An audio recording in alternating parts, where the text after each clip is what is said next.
Go ahead. I just said hello to myself. I was muted. Hello.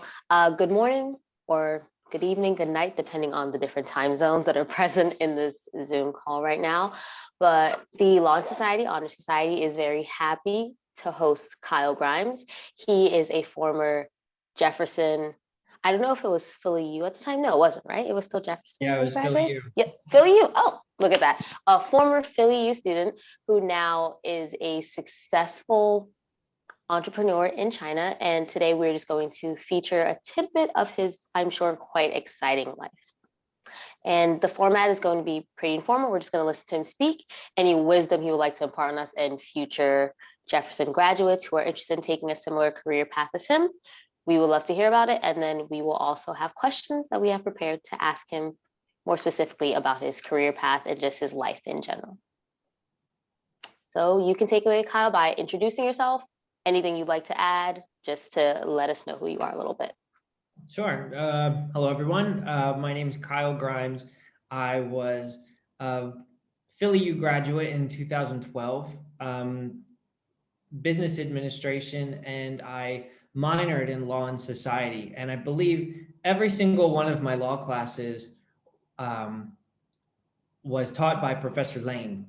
I don't think I took any other professor except one class I had to take business law, which was taught by Kimmelman, I believe, Professor Kimmelman.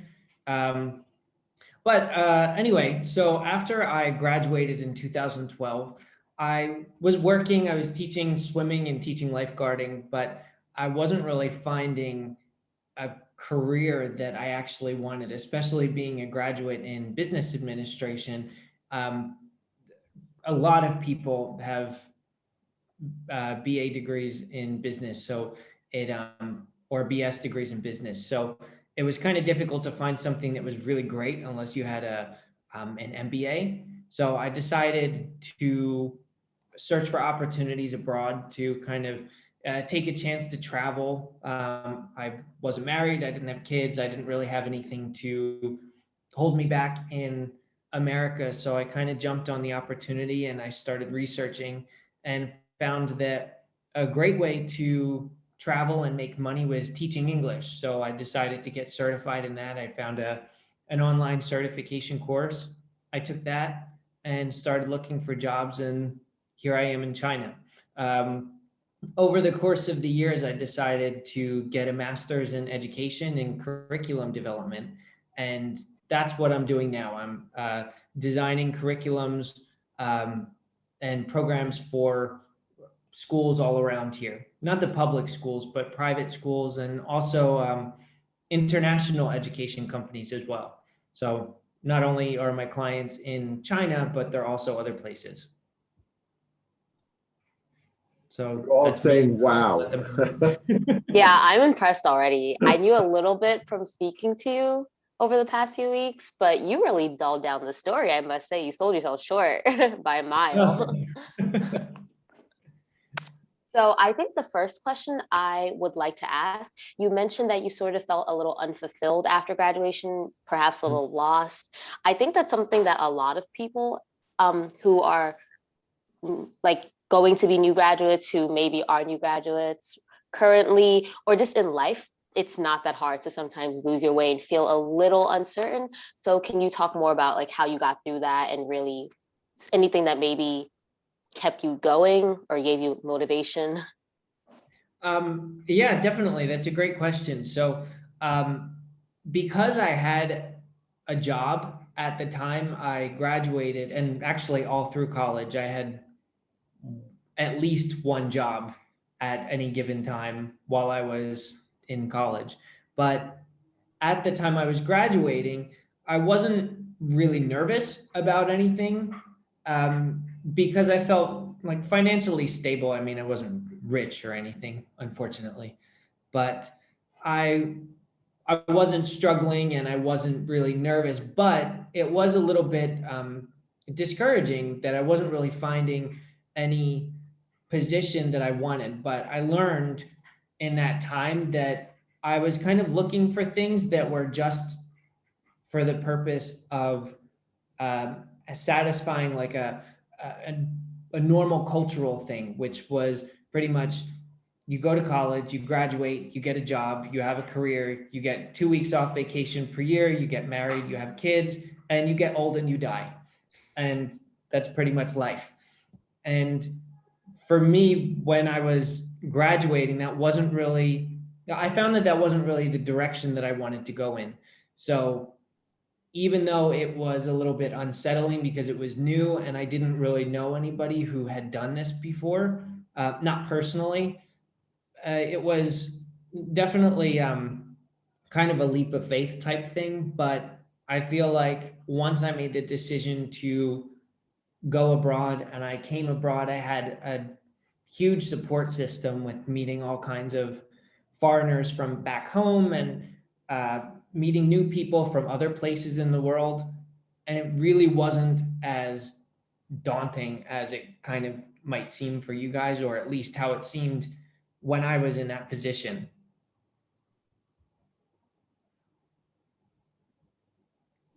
Dr. Okay, Wilcox, do you have a question, or Professor Lane, before we go ahead. continue with our laundry list that we prepared ahead of time? I defer to Dr. Wilcox. Oh, sure. Kyle, it's so interesting to hear you talk because I myself went and taught English in China right after graduation and trying to find a way to do it. But I had studied abroad in China before I went.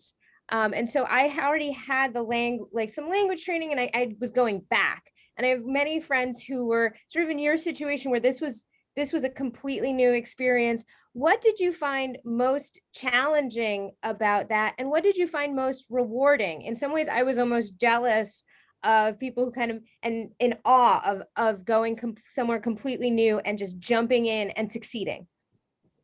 Well, I think it's, I don't know, I guess it's important to note that like when you had came to China originally, you had come for studying and that purpose, and you were able to kind of learn about the culture through education and learn the language through actually being in university and being with a bunch of people that were kind of in the same boat as you.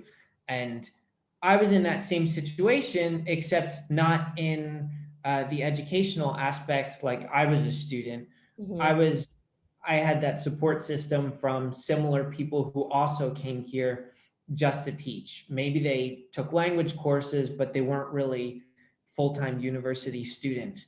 And I think knowing the language, studying language in university is a huge help. All of the people that I know that have studied Chinese in university here, their Chinese is really good. And I've been here for 7 years almost, and my Chinese isn't that good. But yet you're still successful, which is wonderful to hear, that you don't need to kind of do that language focus in undergrad, that you can still start, you can still move ahead with it, after graduation. Yeah, and that's the thing. And especially if you want to just use teaching English as an opportunity to get here, that's a great way to actually figure out if you want to be in China or if you want to be outside of America in general. It's really not for some people living the expat life, and it doesn't really matter where you live. Some places, granted, are easier to live for a foreigner than others. China is in some ways very easy to live, and in some ways it's very difficult. In some aspects, it's easy as far as convenience. I don't remember when the last time was that I used cash here. Everything is on your phone. It's all an app. You scan to pay everything. It's kind of like Apple Pay, but we have things here called WeChat and Alipay. Those are the two big ones. Traveling abroad to like the Philippines, for example, I love the Philippines. I want to retire there. That's my goal in life now. I've been there about 8 or 9 times, but everyone over there already speaks English. That's like, they're pretty much bilingual. And if they're not, they're at least knowledgeable in broken English, which is good enough to communicate with foreigners that come. But here in China, for me, I know enough of the language to get by, but the language itself doesn't really prevent me from doing the things that I need to do. Like there are language translation softwares and apps. I use Google Translate all the time, and it's convenient as far as even online shopping or ordering food. I don't really cook very much because I'll be honest, I suck at cooking. Um, but I order food all the time because that's what everybody does. It's almost cheaper to order food, and it comes relatively quick. You order from the restaurants you like, and everything is convenient. And everything is cheap here as far as anything you want to buy online. I don't really go to stores here because it's cheaper and more convenient to get things online. And everything is made in China anyway, so it comes really fast. Kyle, how do you find the Chinese people, their reaction to you being there? Actually, that depends on where you are. Some places that you go, people are very welcoming and they'll stare at you a lot, but that's just because most of the time they're just curious. Maybe you're in a smaller part of the country or like a smaller city where they're really not used to seeing foreigners that much. So every foreigner to them looks like a movie star. They're like, oh, I wonder if that person's famous. But actually, sometimes they might want to take a picture with you. That doesn't happen that often to me, but in the bigger cities like Shanghai, Beijing, you're not really going to find people that are that interested in foreigners enough to really make it a point to look at them any different than they would look at a local Chinese person. But the smaller places, most of them, they'll smile at you. They're very welcoming. I've been to some places where they kind of look at you like you don't belong here. You need to leave. But usually everybody is really friendly and polite. I think a lot of times in America, it's the same way. Depends on where you go and depends on the atmosphere. Like when I lived in Philadelphia, I loved it where you could pass by random people on the street and wave and smile and say like, hey, how you doing? And you might not know them. And it's just being friendly and being courteous. But then you go to another part of the country and like if you make eye contact with people the wrong way, then they think you want to fight them. So it just depends. Kyle, do you have any places that when you went to China you were excited to see, or are there places that you have traveled around or seen, or things you've done that you didn't expect that were amazing and like really kind of brought why you went to China and embarked on this experience to light? Well, I guess when I came to China, I didn't really know what I was getting myself into. I had never eaten Chinese food before in America. I didn't really know anything about Chinese people, Chinese culture. I mean, I knew a little bit from like maybe going to Chinatown every once in a while. But when I got here, I went to a lot of amazing places that have a lot of like natural beauty, like lakes and mountains that they have here, that they do a lot of work to make it, I guess, accessible to everybody. And they don't really like to leave things as they are. They like to build steps on every mountain. So instead of actually hiking, you're walking up steps, but they call it hiking or mountain climbing. All of those things here are great and amazing. And a few years ago, I moved to a city called Yinchuan, which is in Ningxia province. It's northern, it's right under Inner Mongolia. And that had a lot of natural beauty as well. And there are things there that I wasn't expecting to see, like wineries.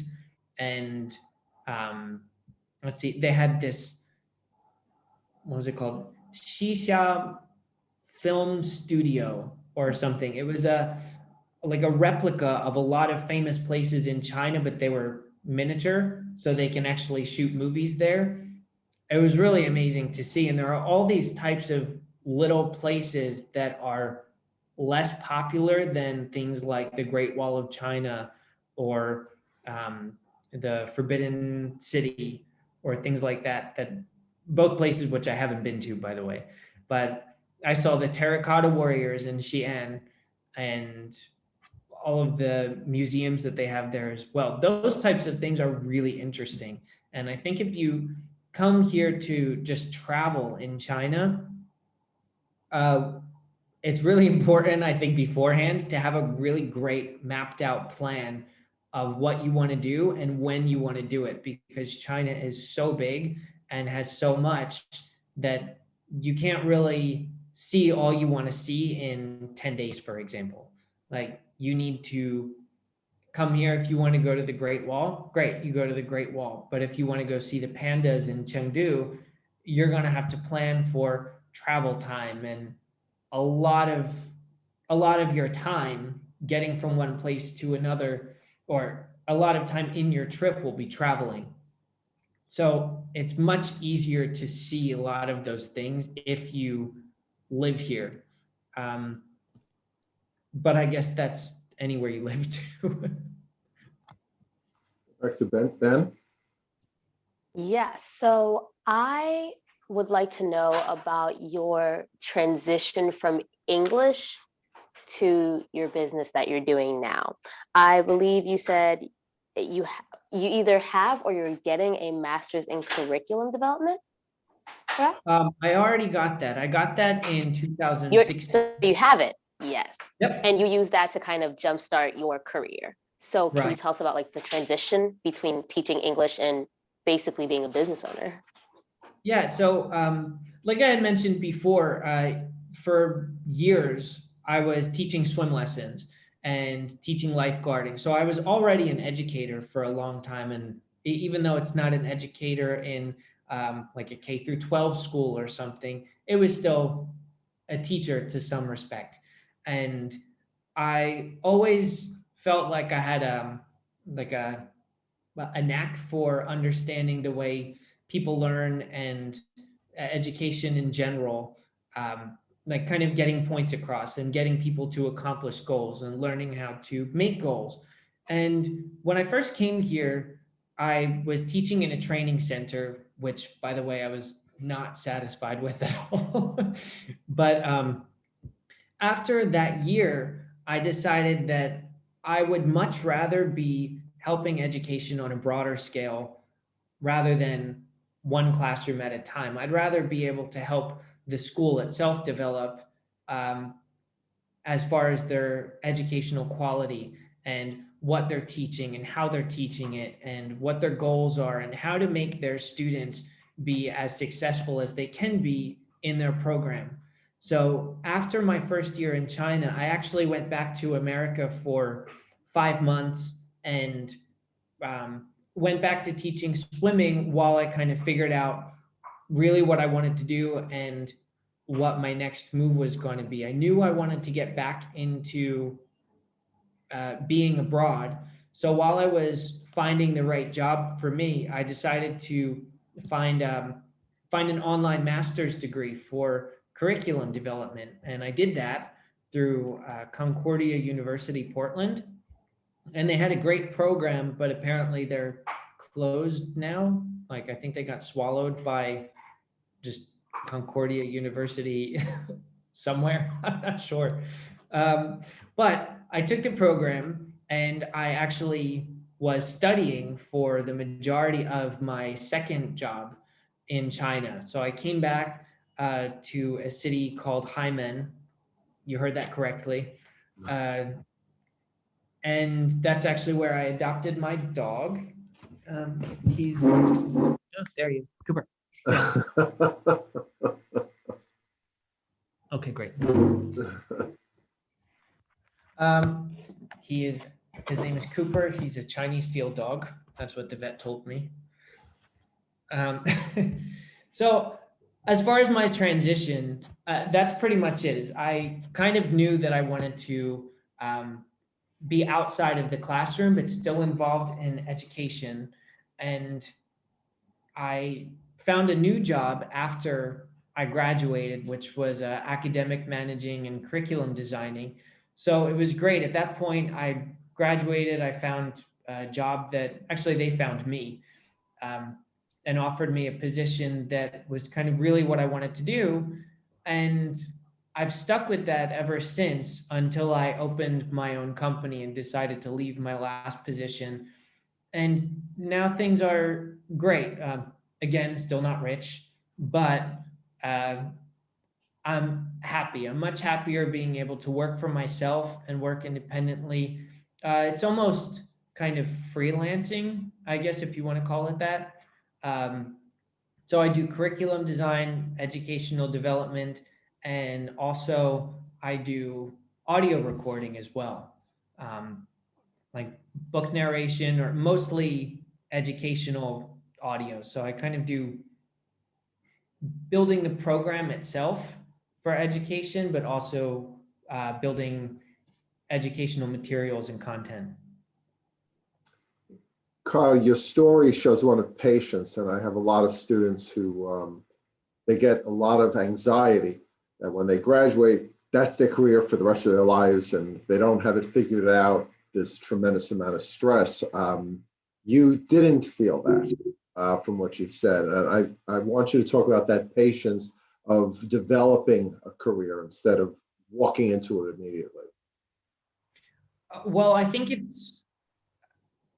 it was a long transition, and there were times where it was discouraging and where I felt impatient because I didn't really know if the direction I was taking was the correct direction. I was really interested and still am interested in law and society, but I didn't take that direction. Sometimes I'm wondering what life would have been like if I decided to go to law school and take that direction. Or sometimes I wonder if life would have been different, or I would have preferred the way my life turned out if I decided to get in a bachelor's and master's in psychology instead of business. But to be honest, when you're trying to study abroad or work abroad, I don't know about study, but work abroad, in China, you definitely need at least a bachelor's degree. And most jobs, they don't really care what the degree is in. You just need at least a bachelor's degree. So even if you decide to come here and accept a job that you really you don't think you're qualified for, to be honest, it doesn't matter. Just roll with it and take it because that's the requirement for here. And like me, I didn't study a master's in business because for what I was planning to do here, that wasn't going to get me anywhere further than where I was.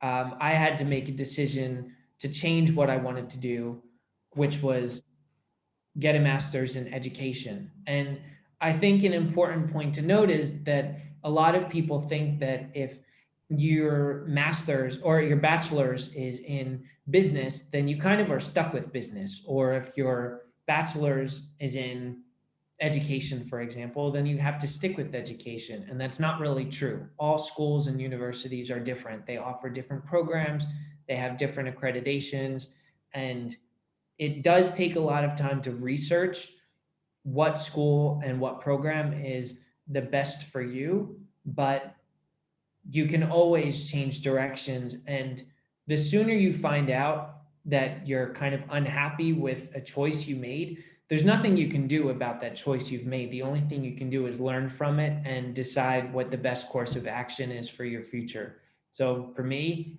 that was getting a master's in education. Even to this day, I'm still considering other routes if I'd like to uh, get a doctorate in education, or if I'd like to get a educational doctorate like EDD versus a PhD or something else. It just really depends on what I find, and what I find will probably give me the best potential for reaching the goals that I have set for my future. And that's pretty much, I guess, the best advice I can give as far as that is concerned. Is there's no reason to get really impatient or get really nervous. It's not the end of the world if you decide you've chosen the wrong major. You can either switch it or talk to advisors, or if you've already graduated or you're coming close to graduation, just graduate, because there's no reason to quit what you're doing already. But still use this time to make a good decision for yourself about your future. Betty, you have more questions? Of course. But Dr. Wilcox, do you have any more before I continue on? I just think that Kyle brought up some really good points about not being afraid to explore and try new things, and to think about things maybe differently than success or failure at something. If something isn't the right fit, you can still learn from it. And if something, and you have these many years, what we're seeing is people's, the employment and trajectory of jobs is that we're going to be changing what we do. Even if you're in one job, you have to be learning new things. So that's, I thought that was really insightful. I guess, Kyle, when it comes to education and business, you're really in this cross-cultural space. So what have you learned about navigating differences in education and business in an international career? That's an interesting question. So I always kind of knew that I did want to run my own company at some point. So I decided that having that bachelor's in business and the master's in education, I think that would have made a good combination for me to actually start an education company. And in an international setting, I think it is really important to kind of know the market that you're getting into. For me, I've been in the market for a while, but I'm always still learning about everything, about what people need. This audio recording that I had mentioned, I'm still kind of new to this service that I'm starting to offer. So I'm still looking for pricing. I'm still looking for going rates. I'm still looking for how to kind of outsource and get leads and contact people. And I think it's really important to network. People are starting to use LinkedIn a lot more. I mean, they have been using LinkedIn for quite a while now, but recently it's becoming so much more international. And if you don't have a LinkedIn, I would highly suggest getting a LinkedIn and updating it with as much information as possible.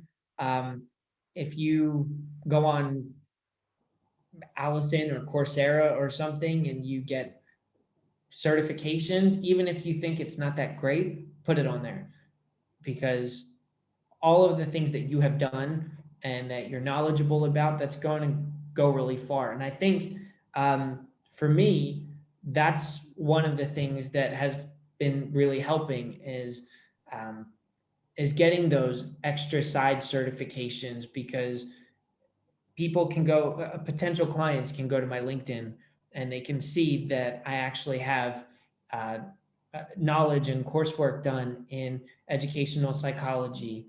So if they need courses that are geared towards students that are on a spectrum, even though they don't really admit it that much here, but some students, it's kind of clear they need extra help, and some schools, they don't know how to do that. So they contact me and they ask me to help them with it. But those extra things really help because they're specified and I'm able to actually give clients what they want. As far as being like international and internationally competitive, most of all of my courses are done in English and taught in English. So to some extent, they're English courses, even though English might not be the overall goal. If you teach an ESL or English as a second language course, then English is the goal. But a lot of the courses I teach, they're for subject matter. I'm designing a course right now on learning through film. So it's teaching kids pretty much about character development and being good citizens through videos and other types of visual media, which is really interesting, but it's all coming from what and being able to listen and understand what the people around you need and what they need from you. I hope I No. answered your question. No, I'm sure you did. It sounded like a great answer to me. I would like to know, in light of especially the pandemic, but just in general being self-employed, how do you manage your work-life balance? Because I've heard about people who, because they are kind of their own boss, they sometimes dedicate a little too much of themselves to their craft and they forget to do things that they just enjoy in general, things that fulfill them, because that seems to be something that you really care about, doing things that actually keep you happy in general. So how do you balance that, especially maybe if you've been inside a lot more than you'd ordinarily like to in light of COVID? That's a great question.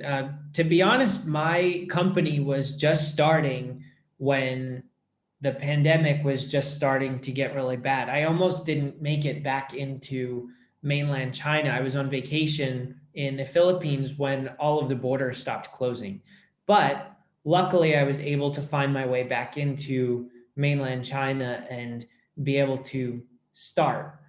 At the beginning, it was kind of difficult because schools weren't opening. They weren't allowed to open. So everything was paused. I was able to work on projects that I really wanted to do, and maybe promote in the future as my own product.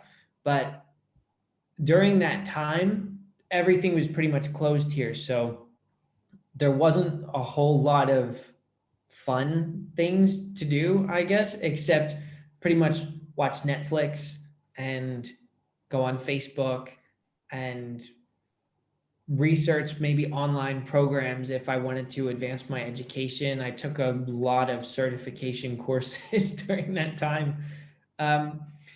But you're right, a lot of self-employed or even work from home people are getting like kind of stir crazy, I guess. Or you're right, they are forgetting to do things that they enjoy. I'll be honest, the forgetting to do things I enjoy and spending too much time on work, that's not my problem. I think for me, working from home, it makes it so easy to kind of lack the motivation to work because every 2 seconds you're like, oh, I think I'll just walk my dog, or I'm kind of hungry. I guess I'll just go eat something. And like I get my work done. I have deadlines set for myself. And I think that is an important thing, is making deadlines for yourself. Even if you are able to make your own schedule, even if you say you only want to work 30 hours a week, that's fine if you're your own boss, but you do have clients, you do have things you have to do, you still have responsibilities. I've been finding that recently I've been writing down like to-do lists, and you can write to-do lists in your phone and you can set reminders. Personally, for me, I like the act of physically writing it down and physically crossing things off as I do it. It's almost like some type of mental stimulation that you get by feeling accomplished when you cross something off a list. So those little things help, but I would say for people that are working from home or possibly getting into that type of job situation in the future, it's important just to kind of have a system in place for yourself, whether it's writing to-do lists or putting reminders in your phone or organizing your iCalendar. So literally every part of your day is scheduled, whatever works for you. But I agree, it is important to schedule like you time so you can find what makes you happy. And even if it's a couple hours a night in the evening, just watching a movie and relaxing, or if it is on a weekend, going to the beach, or even something that's not that far away. But it is important to take time for yourself. Kyle, you've really experienced other cultures, whether it's in the Philippines and China, of course, in the United States. I really would be interested in you comparing the different cultures you've seen. Well, it's difficult, I guess. All right, I'll give you some examples of cultural differences that I've experienced between here and America. So as far as going out to eat in a restaurant, for example, in America, you go out to eat with your family, let's say, and you want to eat, you get a menu and you order what you want. You tell the waiter or waitress and they bring it over and everybody orders their own individual thing. Here in China, if you go out with a group of people, it's actually customary for one person to get the menu and one person orders a bunch of stuff. All of this stuff comes to the table and you pretty much have a lazy Susan in front of you. You guys know what that is, yeah? Mm-hmm. Okay. No? I saw No, we it. It's know. the thing that spins around, Caitlin. On a table. In the middle of a table and like it's Oh, thin so you understood. can easily get stuff. Got They it. have them at a lot of tables here, and everybody shares. They call it family style.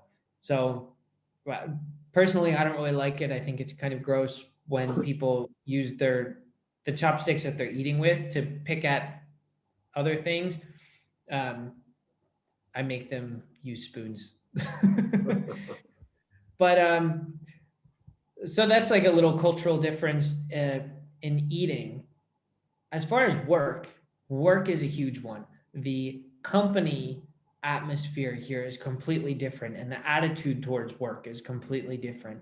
And a lot of foreigners that come here actually wind up having trouble dealing with the company that they're working with.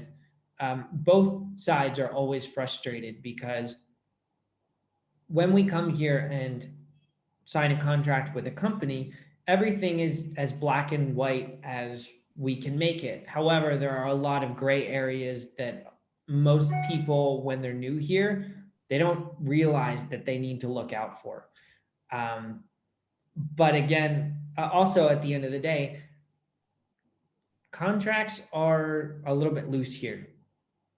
As much as foreigners would like our contracts to be strict and say like, no, I'm working 40 hours. That's what I agreed to. If you want me to work more, you pay me overtime. It's different here. You'll be asked to do a lot of like different weird things, like maybe stay late for a meeting when the meeting should be during working time, or you'll be asked to take part in some activities that are like performance events. It's like whenever they have a like a whole company meeting, for some reason they love to make a performance event out of it. I think it's really funny, but they ask every employee to kind of make a group or come up with their own performance, like singing, dancing, poetry reading, anything to perform at the meeting. And it's like this big event in an auditorium. It's a little bit strange for us in America. It's like, if you want to have a meeting, just have a meeting, like get it over with. I want to go home. But here you have to get dressed up. It's probably on like a Friday evening or a Saturday. It's a big event. And then the things that they talk about are like, why couldn't you just put this in an email memo? Why did I have to come here and watch everybody dance. But a problem is that a lot of foreigners, they don't really like to do that stuff. They don't really understand why they have to do that. They don't understand why it can't be within normal working hours. They don't understand why they have to put on a show, and they kind of feel like monkeys in a circus or a zoo. It's like dance monkey.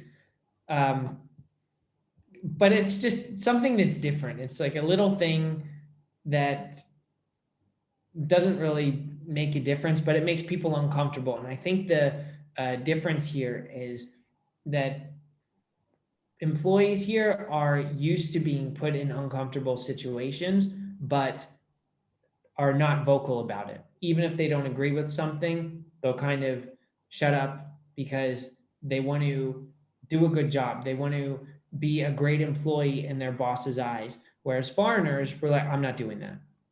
You can fire me. I'm not doing it. I know a lot of friends who are, for example, salespeople on like Amazon or AliExpress or those online stores, and they work from 9 o'clock in the morning to 10:30 or 11 o'clock at night, even though their working hours are only from like 9 o'clock to 6:30. They choose to stay late because they think it's going to get them like really far in their company. Sometimes it does, but a lot of times it doesn't. And I think from a foreigner's standpoint, we don't want to do any extra work that we don't think is going to benefit us down the road in some way. For like at the university, for example, I don't think any of the professors would tutor students or offer to have office hours if it wasn't going to help their students, or if it wasn't going to benefit the school and in turn benefit the professors and the students, and it kind of all goes around in a big cycle. But in a situation where you're like a salesperson here, the only people that really seem to be benefiting from extra hard work would be the managers or the company itself.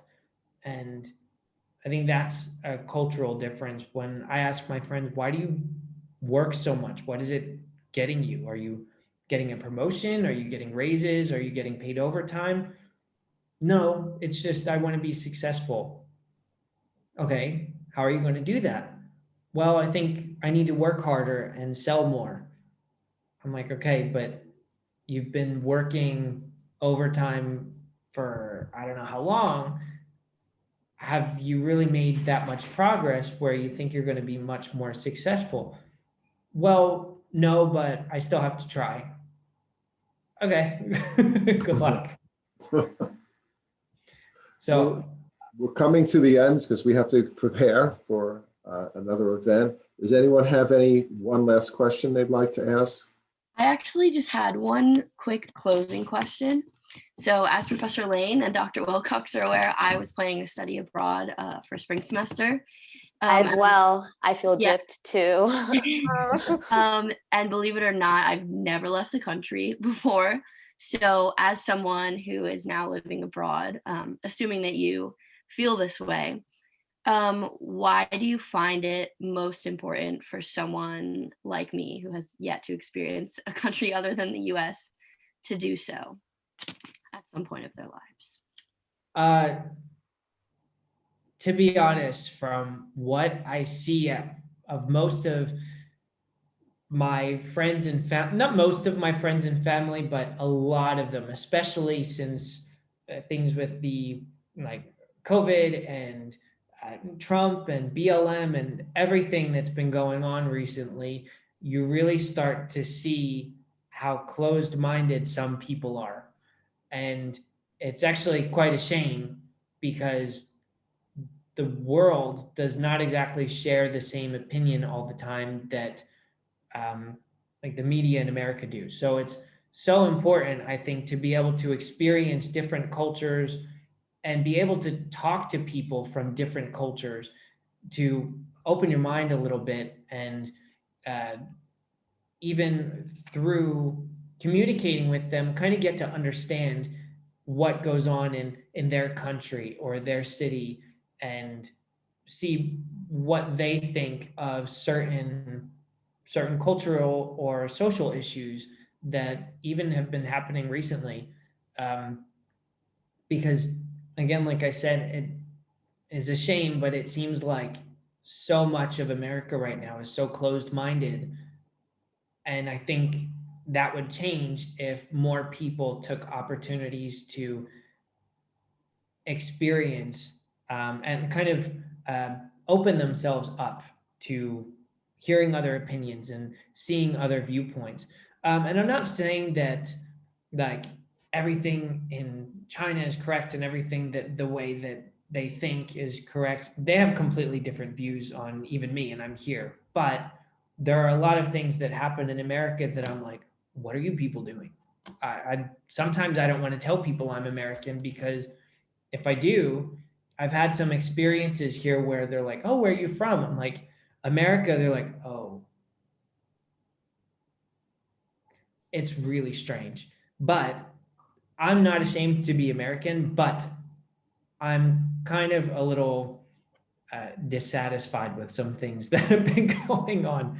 But for you guys who want to study abroad and you've never been outside the country, I would just say you're able to open yourself up and think differently and grow as a person by expanding who you talk to and expanding where your sources of information come from and expanding the things that that you're used to seeing.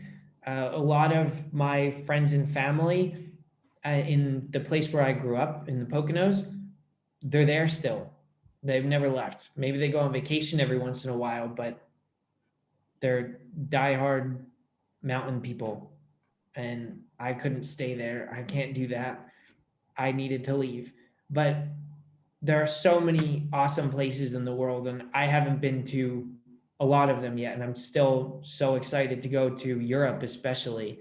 But really have to go travel. If you don't go live somewhere, at least take some time for yourself to travel. I know some people, they find a great job position and get a great offer as soon as they graduate. But if you don't, and you do have some time between, take some time for yourself, grow as a person. Kyle, that's a great ending.